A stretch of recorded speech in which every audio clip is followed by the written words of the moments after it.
Tamil Nadu BJP అధ్యక్షుడి నుంచి అన్నామలైని తప్పించడానికి వెనుక ఏం కారణం ఉందో మనకు తెలియలేదు. అలాగే మొన్న ఎలక్షన్ టైంలో కూడా ఆయన్ని వెనకే పెట్టింది బీజేపీ అధినాయకత్వం. కానీ ఏదో కారణం ఉంటుంది. నరేంద్ర మోదీ షా ప్లాన్ ఏంటో మనకు అర్థం కాదు. అదే అనుకున్నాం ఆ రోజు, నేను చెప్పాను కూడా వీడియోలో.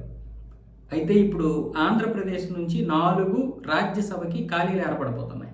దానికి కావాల్సినటువంటి నోటిఫికేషన్ ఈ నెల 20-21వ తారీఖున విడుదల అవ్వబోతుంది. అంటే జూన్లోనే ఇవి ఖాళీ అవ్వబోతున్నాయి కాబట్టి దీనికి ఇప్పటి నుంచే అటు తెలుగుదేశం, ఇటు బీజేపీ, జనసేన సమావేశం అవుతున్నాయి.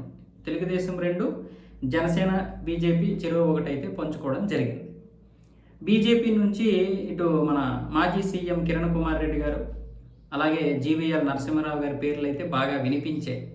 ఇందులో ఎవరినో ఒకరిని పంపిస్తారేమో అనుకున్నాం. కానీ ఈ యొక్క ప్లేస్ నుంచి, అంటే ఆంధ్రప్రదేశ్ నుంచి అన్నామలైని రాజ్యసభకు పంపించి అక్కడ కేంద్ర మంత్రిని ఈయన్ని చేయాలని ఇప్పుడు బీజేపీ ప్లాన్ చేస్తున్నట్లుగా తెలుస్తోంది.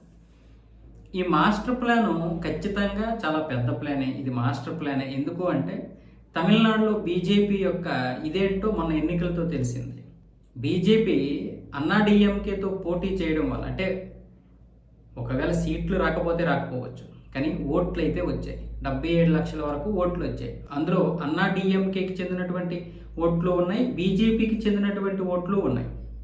సో ఈ నేపథ్యంలో ఇప్పుడు అన్నామలైని కేంద్ర మంత్రిగా చేస్తే అక్కడ ప్రభుత్వంలో కీలక నేతగా మారుతాడు. ఎక్కడ రాష్ట్ర ప్రభుత్వం, విజయ్ ప్రభుత్వం ఉంది కదా, విజయ్ ప్రభుత్వానికి ఆయన కీలకంగా మారి అలా అన్నామలై ద్వారా అయినా సరే ఏదో ఒక విధంగా నిధులు తీసుకురావడానికి ప్రయత్నాలు జరుగుతాయి. సో ఆ విధంగా కేంద్రం ప్రభుత్వంలో కూడా ఒక కీలకమైనటువంటి వ్యక్తిగా మారే అవకాశాలు అయితే ఉన్నాయి. అంతేకాకుండా తమిళనాడుని ఎలాగైనా సరే అధీనంలోకి తీసుకురావాలి. అది అన్నాడీఎంకే తోటే లేకపోతే ఇంకొక విధంగా బీజేపీ ఎందుకు అధికారంలోకి రావాలని చూస్తుందంటే తమిళనాడు లాంటి రాష్ట్రంలో ఓట్లు వేయలేదు, సీట్లు రాలేదని బీజేపీ వదిలేదు.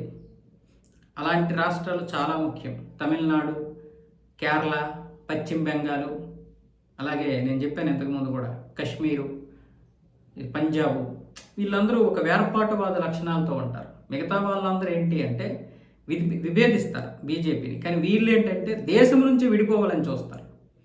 ఈ దేశమే మంద కాదన్నట్లుగా చూస్తారు. తమిళనాడులో ఎవరు వచ్చినా అధికారంలోకి వాళ్ళు అలాగే చూస్తారు. తప్పక కేంద్రంతో పని పడుతుంది కాబట్టి ఏదో ఒక విధంగా అలా మాట్లాడుతున్నారు. కానీ వాళ్ళకి అసలు దేశంతో కలిసి ఉండడం ఇష్టం లేదు.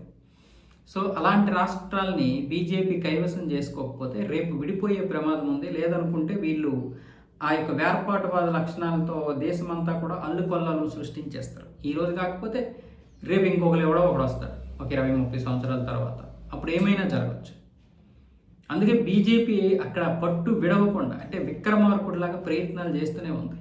అన్నామలై ద్వారా అది ఏదో చేయాలనుకున్నారు, కానీ కొంతవరకు బెడిసి కొట్టింది. కానీ అన్నామలైకి అక్కడ మంచి పేరు ఉంది. అన్నామలై పవర్ ఏంటో మనం చూసాం.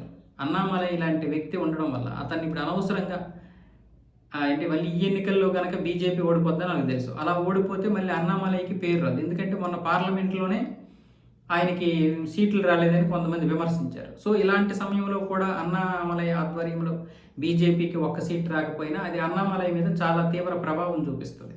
అందుకని ఎన్నికల్లో పక్కకి తప్పించారు. ఇప్పుడు రాజ్యసభకు పంపించి కేంద్ర మంత్రి పదవి ఇస్తారు. ఇది చాలా పెద్ద మాస్టర్ ప్లాన్.